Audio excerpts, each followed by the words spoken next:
ఈరోజే మొట్టమొదటి శ్రావణ శనివారం. ఈరోజు రాత్రి 12 గంటలలోపు మీ గ్యాస్ పొయ్యి కింద ఇది పెట్టండి చాలు. మీరు ఇదివరకు అనుభవించిన కష్టాల నుండి ఖచ్చితంగా బయటపడగలుగుతారు. శ్రావణ మాసం అనేది పరమ పవిత్రమైనటువంటిది. ఈ పరమ పవిత్రమైనటువంటి పర్వదినం శనివారం. శ్రావణ శనివారం అయినా శ్రావణ శుక్రవారం అయినా ఒక్క మాటలో చెప్పాలి అంటే శ్రావణ మాసంలో వచ్చే ప్రతి వారానికి ఎంతో ప్రాముఖ్యత ఉంటుంది. ఈ శ్రావణ శనివారం, శ్రావణ శుక్రవారం, శ్రావణ మంగళవారం, శ్రావణ సోమవారం, ఈ 4 వారాలకి మరీ ఎక్కువగా ప్రాముఖ్యత అనేది ఉంటుంది. సహజంగా శనివారం రోజు కలియుగంలో వెలిసిన కలియుగ దైవమైనటువంటి శ్రీ వెంకటేశ్వర స్వామి వారిని పూజిస్తూ ఉంటాము. స్వామివారిని పూజించడం వల్ల కోరికలు నెరవేరుతాయి అని, కష్టాల నుండి బయటపడగలుగుతాము అని, కోట్ల అప్పున్న తీర్చే మార్గాలు స్వామివారు చూపిస్తారు అని మనం నమ్ముతూ ఉంటాము. ఎంతో కష్టపడి చేసిన చేతిలో చిల్లి గవ్వ మిగలని వాళ్ళు ఎంతోమంది ఉంటూ ఉంటారు.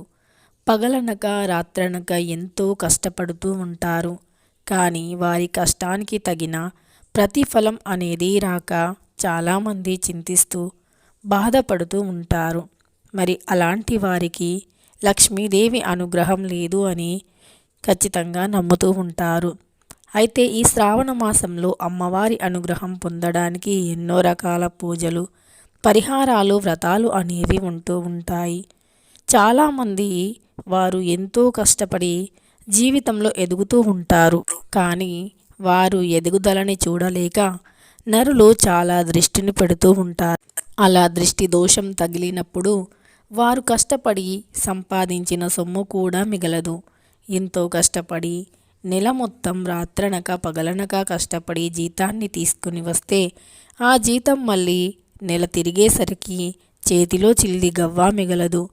కనీసం అత్యవసరాలకి కూడా సరిపోని పరిస్థితుల్లో ఉంటారు. అలాంటి సమయాల్లో ఏం చెయ్యాలో అర్థం కాదు, ఎలా చేయాలి అని అర్థం కాదు. మరి అలాంటి దుష్ప్రభావాలు, దుష్టశక్తి ప్రభావాలు, మనపై ఉన్నటువంటి నరదృష్టి తొలగించుకోవడానికి చేసే పరిహారాలలో ఇది కూడా ఒక్కటి. అయితే ఈ పరమ పవిత్రమైనటువంటి శ్రావణ శనివారం రోజు రాత్రి 12 గంటలలోపు గ్యాస్ పొయ్యి కింద ఇది పెట్టడం వల్ల ఇంట్లో ఉన్న దుష్టశక్తి ప్రభావాలు ఖచ్చితంగా తొలగిపోతాయి. శ్రావణ మాసం అంటే పవిత్రమైనటువంటి మాసం. ఈ మాసంలో అనునిత్యం ఇంట్లో ధూపాన్ని వేస్తూ ఉంటే లక్ష్మీదేవి ఇంట్లోకి ఇట్టే ఆకర్షితురాలు అవుతుంది. ఈ శ్రావణ మాసాలలో ఇంటి చుట్టూ అందమైనటువంటి ముగ్గులను వేయాలి. ఇంటి గడపను పరిశుభ్రంగా ఉంచుకోవాలి. ఇంటి గడప పైన అందమైనటువంటి పసుపు కుంకుమతో ముగ్గులను వేసి గడపను అందంగా అలంకరించాలి. ఎందుకంటే లక్ష్మీదేవిని ఆహ్వానించడానికి ఇదొక మంచి రోజు అని చెప్పుకోవచ్చు. అంతేకాదు లక్ష్మీదేవిని ఆహ్వానించడానికి గడపే ప్రధాన కారణం. ఇంటి సింహద్వారానికి ఉన్న గడప ఎంతో ముఖ్యమైనటువంటిది. వాస్తుశాస్త్రం ప్రకారం ప్రధాన ద్వారానికి ఎంతో ప్రాముఖ్యత ఉంటుంది. గడపను అందంగా అలంకరించుకొని గడప చుట్టూరా నీటిగా ఉంచుకోవాలి. చెప్పులు, చీపిర్లు వంటివి గడప ముందు పెట్టకూడదు. గడప, ఇంటి సింహద్వారానికి ఉన్న తలుపులు ఎంత పరిశుభ్రంగా ఉంచుకుంటే లక్ష్మీదేవి ఆకర్షితురాలు అంత త్వరగా అవుతుంది. అయితే మరి ఈరోజు స్వామివారి కటాక్షంతో పాటు లక్ష్మీదేవి, విష్ణుమూర్తుల అనుగ్రహాన్ని కూడా పొందాలి అనుకునేవారు రాత్రి 12 గంటలలోపు ఈ చిన్న పరిహారాన్ని మర్చిపోకుండా పాటించి చూడండి. అత్యద్భుతమైనటువంటి పరమ పవిత్రమైనటువంటి శ్రావణ శనివారం. ఈరోజు ఈ చిన్న పరిహారంతో మీ కష్టాలన్నీ ఖచ్చితంగా దూరం అయిపోవలసిందే. మీకు పట్టిన దరిద్రం తొలగిపోవలసిందే.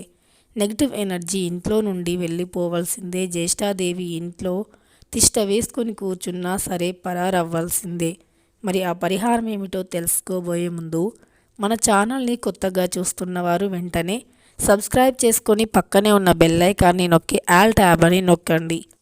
ఇక మన హిందూ సనాతన ధర్మాల ప్రకారం వంట రూముకి ఎంతో ప్రాముఖ్యత ఉంటుంది. వంట రూము అనేది పూజ రూముతో సమానంగా భావిస్తూ ఉంటాము. పూజ గది లేని చాలామంది వంటగదిలో దేవుళ్ళ ఫోటోని పెట్టుకొని పూజిస్తూ ఉంటారు. అంటే వంటగది పూజ గదితో సమానం కాబట్టి. మరి వంటగది అనేది ఎంత పవిత్రంగా ఉంచుకోవాలి? పూజ గదిని ఎంతైతే పవిత్రంగా ఉంచుకుంటామో వంటగదిని అదే విధంగా పరిశుభ్రంగా ఉంచుకోవాలి.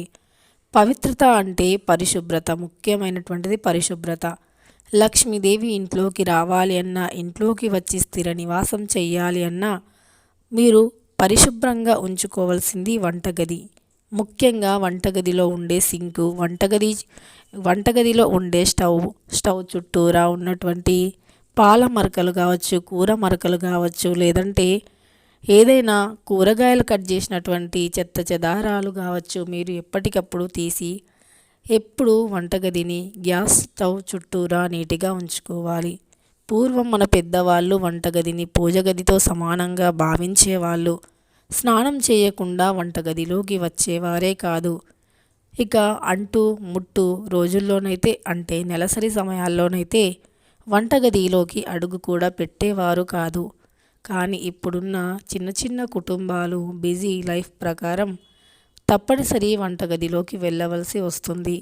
అయినా సరే అలాంటి దోషాలను తొలగించుకోవాలి అంటే ఇలా మంచి మంచి పరిహారాలను మంచి రోజుల్లో చేయటం వల్ల మీకు ఉండే దోషాలు, మీ వంటగదికి ఉండే దోషాలు తొలగిపోయి మీరు సంపూర్ణ ఆరోగ్యవంతులు, ఐశ్వర్యవంతులు అవగలుగుతారు.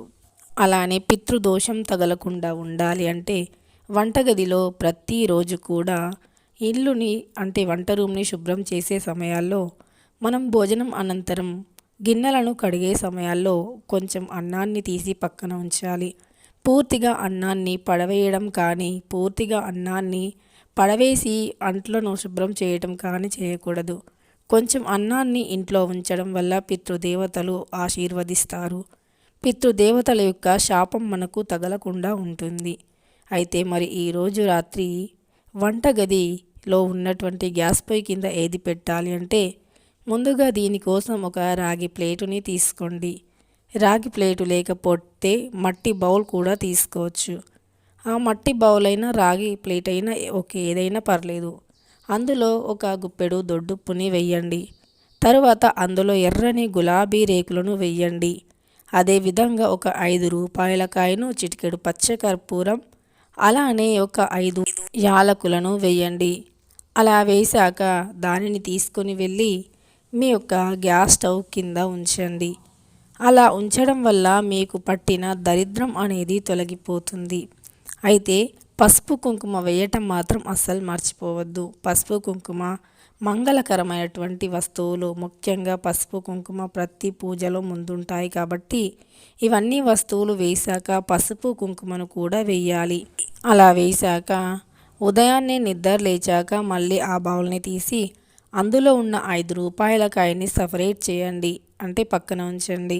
తర్వాత అందులో ఉన్న గులాబీ రేకులు, అలానే ఉప్పు వంటి వస్తువులన్నీ కూడా ఒక కవర్లో వేసి డస్ట్బిన్లో కానీ లేదా ఎవరు తొక్కని ఒక ప్రదేశంలో కానీ వేయండి. ఇలా వేశాక ఈ పరిహారాన్ని చేసినటువంటి 5 రూపాయల కాయిన్ ఉంటుంది కదా, ఆ కాయిన్ని ఎవరికైనా దానంగా ఇవ్వండి. గుడిలో ఉన్న పేదవారికి కానీ లేదా ధర్మం అడిగేవారికి కానీ 5 రూపాయల కాయిన్ ఇచ్చేయండి. అలా చేయడం వల్ల మీకున్న జాతక దోషాలు తొలగిపోయి సిరి సంపదలు కలుగుతాయి. ఇక వీడియో నచ్చితే మాత్రం లైక్ చేయడం అస్సలు మర్చిపోవద్దు.